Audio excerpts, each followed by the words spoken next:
Hello and welcome my channel. आज आपके लिए मैं क्वेश्चन लेके आई हूँ हेरोड-डोमर मॉडल, जो बहुत ही इम्पोर्टेंट क्वेश्चन है और ये 20 मार्क्स कैरी करता है और ये बार बार रिपीटेड क्वेश्चन है जो बार बार पूछा जाता है। MEC 104 में ये आता है हेरोड-डोमर मॉडल।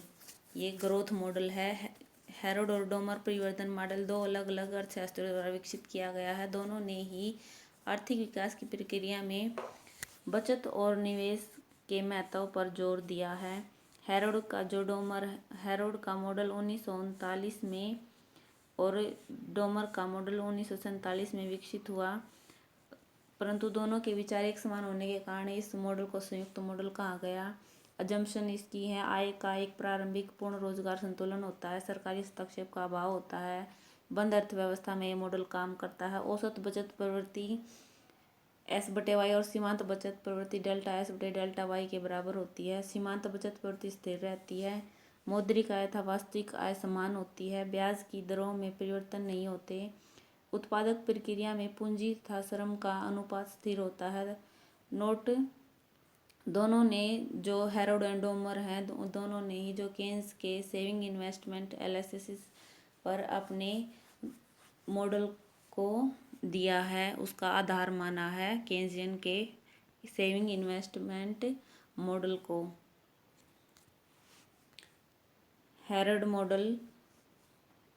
मॉडल है वो क्या बताता है, स्थिर विकास को कायम रखने के क्या तरीके और शर्तें हैं। दूसरा बताता है पूंजी अनुपात तथा बचत आय अनुपात के साथ स्थिर विकास दर प्राप्त करने के क्या तरीके हैं। और तीसरे बताता है कि प्राकृतिक कारक का अर्थव्यवस्था की विकास दर पर किस प्रकार सीमांकन किया जा सकता है, यानी जो प्राकृतिक कारक है उनका जो अर्थव्यवस्था की विकास दर है उसको किस प्रकार सीलिंग किया जा सकता है, यानी उसको निश्चित किया जा सकता है।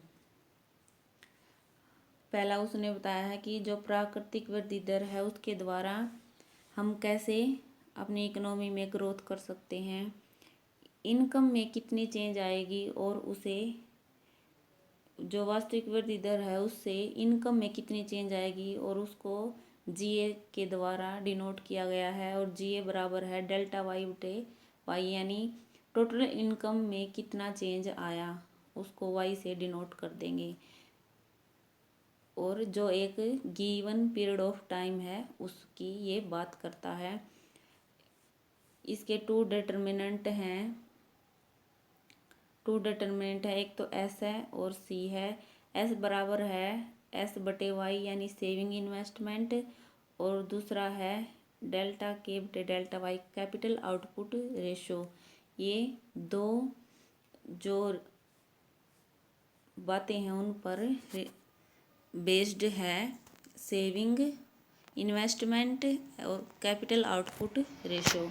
अब इनमें क्या रिलेशन है, GAC = S, ये फर्स्ट इक्वेशन है। ये कैसे बनी, यहाँ से GA किसके बराबर है, डेल्टा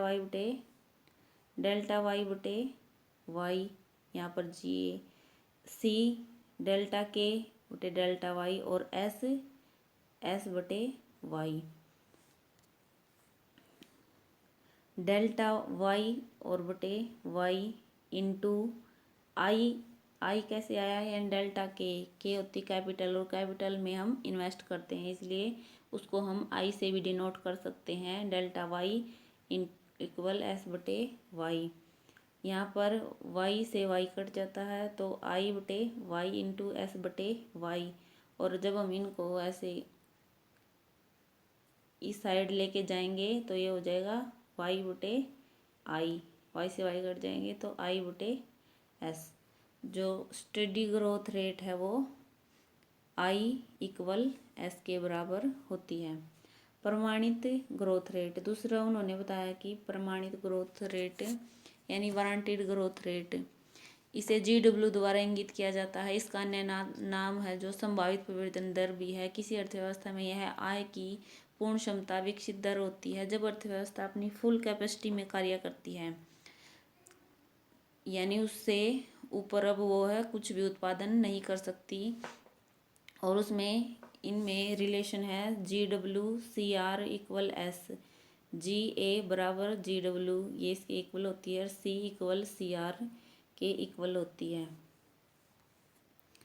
एक्चुअल इन्वेस्टमेंट, जो एक्चुअल इन्वेस्टमेंट होता है वो एक्सपेक्टेड इन्वेस्टमेंट के बराबर होता है।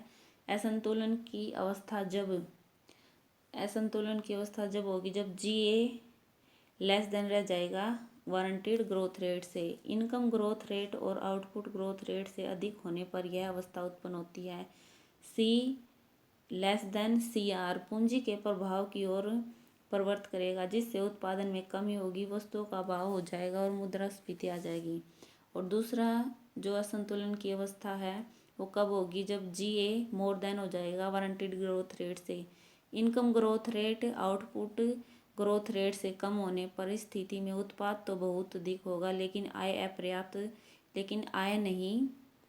पर्याप्त नहीं होगी, यानी आय की कमी होगी, जिसके कारण इन उत्पादों को खरीदना संभव नहीं होगा। और जो C है वो मोर देन CR हो जाएगा, जिससे मंदी और बेरोजगारी की समस्या उत्पन्न हो जाएगी। अब जो थर्ड है, जो तीसरी उसने दी है कि नेचुरल ग्रोथ रेट या संभाविक ग्रोथ रेट, इसको GN से इंगित किया जाता है। अर्थव्यवस्था को उपलब्ध प्राकृतिक साधनों से प्राप्त होने वाली अधिकतम परिवर्धन दर यानी विकास दर सब जो स्वाभाविक नेचुरल विकास दर कहलाती है। इसमें क्या होता है, फुल एम्प्लॉयमेंट सीलिंग एम्प्लॉयमेंट, मतलब जो एम्प्लॉयमेंट है वो सीलिंग पर होता है, अपनी सीमा पर होता है, इकोनॉमी से ऊपर ग्रो नहीं करेगी। GN CR और बराबर SK होंगे, और GN CR और SK यानी बचत के